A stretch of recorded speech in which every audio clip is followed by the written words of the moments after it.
الحمدللہ والصلاۃ والسلام علی رسول اللہ وبعد۔ نبی علیہ السلام کے پاس ایک بار ایک یہودی آتا ہے اور کہتا ہے، سنن نسائی کی حدیث ہے کہ انکم تنددون وتشرکون تقولون ما شاء اللہ وشئت والکعبہ، کہ آپ لوگ بھی تو اللہ کے ساتھ دوسرے کو ند اور شریک سمجھ لیتے ہیں اور شرک کر بیٹھتے ہیں، کہتے ہو کہ ما شاء اللہ وشئت، جو اللہ چاہے اور آپ چاہیں، اللہ چاہے اور آپ چاہیں، اللہ کے ساتھ ملا دیتے ہو تم لوگ، جو اللہ چاہے اور آپ چاہیں، اور تم اسی طرح سے تم لوگ کہتے ہو کہ کعبہ کی قسم۔ یہ یہودی نے نبی علیہ السلام پر آ کر کے اعتراض کیا۔ دیکھیں، ہمیں بھی جاننا چاہیے، ان سب چیزوں کو سمجھنا چاہیے کہ نبی علیہ السلام نے ایک یہودی کے ساتھ کیسا تعامل کیا۔ آپ نے اس کی بات کو ریجیکٹ نہیں کیا کہ تم ہم سے بڑے گنہگار ہو اور تم ہم سے زیادہ شرک کرتے ہو تو ہمیں سمجھانے آئے ہو، ایسا کچھ نہیں۔ نبی علیہ السلام نے دیکھا کہ اس کی بات کیا ہے، سچ ہے، تو فوراً فامرهم نبی علیہ السلام اذا ارادوا ان يحلفوا ان يقولوا ورب الکعبہ، نبی علیہ السلام نے فوراً حکم فرمایا اور لوگوں کو عام حکم دیا کہ جب لوگ قسم کھانے کا ارادہ کریں تو کعبہ کی قسم مت کھایا کریں، بلکہ کیا کہیں، بلکہ کہیں کہ کعبہ کے رب کی قسم کھائیں، ورب الکعبہ، کعبہ کے رب کی قسم۔ اور اسی طرح سے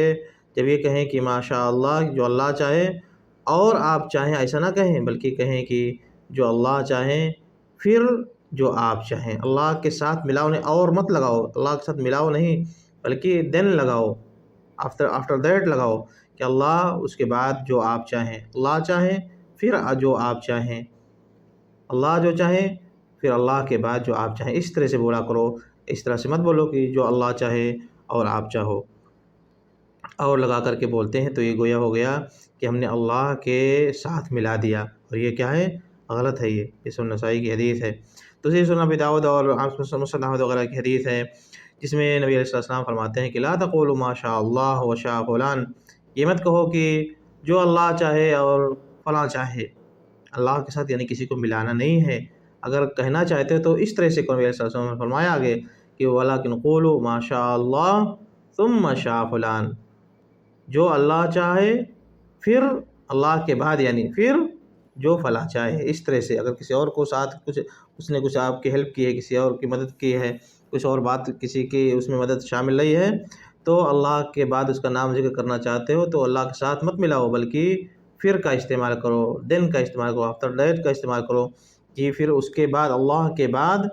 فلاں نے اگر مدد نہ کی ہوتی، اگر فلاں نے نہ چاہا ہوتا، تو اس طرح سے۔ اسی طرح سے کبھی کبھی ہم لوگ ایک دوسرے کے بارے میں کوئی چیز پوچھتے ہیں، یہ کیسے ہو گیا، تو فوراً کہتے ہیں کہ اللہ تعالیٰ کی مدد رہی اور فلاں نے بہت بڑی ہمت دکھائی، فلاں نے بڑی محنت کر دی اور کام ہو گیا۔ تو دیکھیں، اگر ڈائریکٹ ہم نے فلاں کا نام لیا تو اور غلط کیا، اور اللہ کے ساتھ نام لیا فلاں کا، تو درجے کا حساب سمجھ کر کے ہم کو استعمال کرنا چاہیے الفاظ کو۔ اللہ کے ساتھ ملا رہے ہیں تو ملائے نہیں، بلکہ کیا کہیں، اگر اللہ کی مدد نہ ہوتی پھر اس کے بعد فلاں نے اتنی ہمت نہ دکھائی ہوتی، فلاں نے اتنی محنت نہ کی ہوتی تو یہ کام نہیں ہوتا، یہ جیت نہیں ہوتی، یہ اس طرح سے کامیابی نہیں ملتی، اس طرح سے کہنا چاہیے۔ اللہ کے بعد پھر اس کے بعد فلاں نے ایسا نہ کیا ہوگا، اس طرح سے کہنا چاہیے۔ تو اس کو سمجھنے کی ضرورت ہے، اس کو دھیان میں رکھنے کی ضرورت ہے۔ صحیح بخاری کی حدیث آتی ہے جس میں فرشتے نے بڑا جو لمبا سا قصہ ہے، فرشتہ آتا ہے 3 لوگوں کے پاس آزمائش کے لیے، گنجا اور اندھا اور اس طرح کے لوگ، تو ان میں سے جب فرشتہ سب کے پاس پہنچتا ہے تو یہی لفظ کہتا ہے کہ تقطعت بی الحبال لا بلاغ لی الا باللہ ثم بک، فرشتہ آ کر کے ان لوگوں سے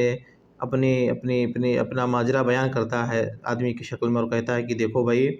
میرے اسباب سفر سب ختم ہو چکے ہیں، میں بہت پریشان حال ہوں، میں اپنے گھر اب پہنچ نہیں سکتا ہوں، الا باللہ، مگر اللہ کی مدد سے، ثم،